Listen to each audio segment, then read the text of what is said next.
राहुल ने अपना गाँव कभी नहीं देखा था। जब उसकी फैमिली थी तब भी वो कभी गाँव नहीं जा पाया था। अब उसकी फैमिली नहीं है, तब वो सोचता है एक बार अपना गाँव भी देख लिया जाए। पहाड़ों के बीच उसका गाँव जो काफ़ी सुंदर था, तो अपने गाँव पहुँचता है। गाँव की तरफ जाने वाली जो सड़क थी, वहाँ कोई बोर्ड नहीं होता, तो वो सीधा चल पड़ता है।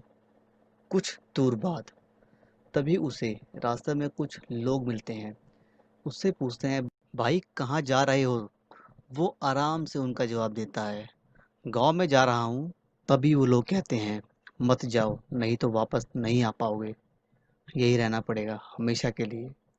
वो हंस के बोलता है, तो रह लेंगे, वैसे भी शहर में कुछ नहीं है सिवाय पोल्यूशन के, तो थोड़ी शांति में रह लेंगे। गांव पहुंचते ही उसे बोर्ड दिखाई देता है जिस पर एक इंसानी स्कल टंगा होता है और उसके चारों तरफ नींबू मिर्ची की माला टंगी होती है। तो उसे ये देखकर काफ़ी इंटरेस्ट आता है। वो सोचता है यहाँ ये है तो अंदर क्या क्या होगा। सोचकर वो अंदर चले जाता है। सभी लोग उसको देखकर काफ़ी चौंक जाते हैं। तो वो वहाँ पर सबको देखते देखते अपने घर चले जाता है, जहाँ काफ़ी सालों से कोई नहीं रहता था। घर की सफाई करते करते उसे शाम हो जाती है, तो वो सब्जियाँ लेने बाजार जाता है। तो वो रात तक वापस आता है।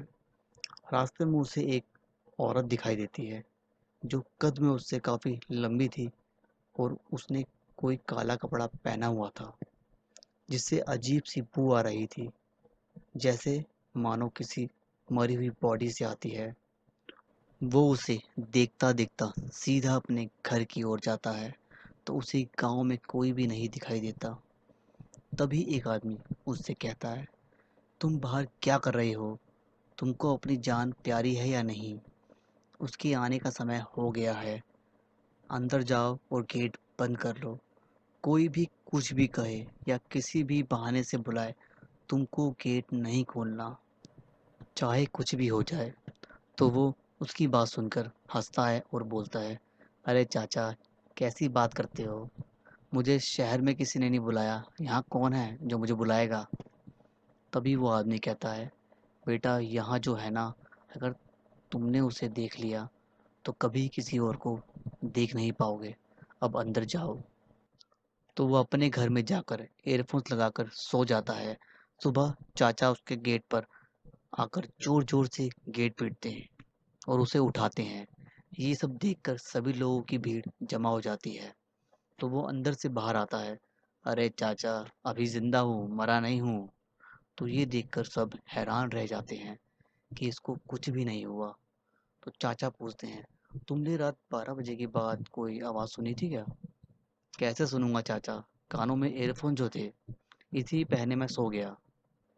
तो गांव की औरत अपने घर से नींबू मिर्ची की माला बनाकर लाती है और उसके गेट पर टांग देती है। तो वो देखकर कुछ नहीं कहता। गांव वाले उससे कहते हैं, शहर चले जाओ, नहीं तो आज की रात काफी भारी होगी तुम पर। उनमें से एक आदमी निकल कर आता है और बोलता है, मैं तो कहता हूँ इसको उसे सौंप दो, नहीं तो हम में से कोई नहीं बचेगा। लोगों के कहने पर भी उसे कुछ समझ में नहीं आता। वो गेट बंद कर लेता है। फिर शाम होते ही सभी लोग अपना अपना गेट बंद कर लेते हैं और ठीक रात 12 बजे के बाद वो आती है। धीरे धीरे धीरे घुंघरू की आवाज़ तेज होती जाती है, पर इस बार राहुल ने कान में ईयरफोन्स नहीं पहने थे। उसके घुंघरू की आवाज़ को वो साफ साफ सुन सकता था और तब उसे थोड़ा डर महसूस होता है, पर उसे लगता है शायद कोई है जो उसे डराना चाहता है। तब बाहर से कोई 2 बार नॉक नॉक करता है, जैसे कि उसे गांव वालों की बात याद आती है कि गेट नहीं खोलना। फिर धीरे धीरे से वो घुंघरू की आवाज़ कम होने लगती है।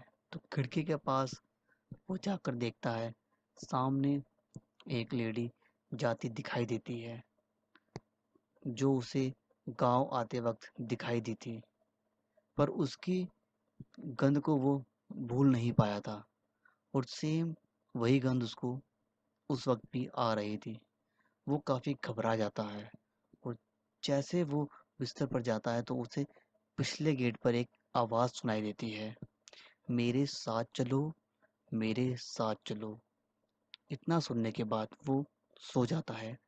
अगले दिन गांव वाले दोबारा गेट पर आते हैं और गेट खुलने का इंतज़ार करते हैं, पर इस बार गेट नहीं खुलता।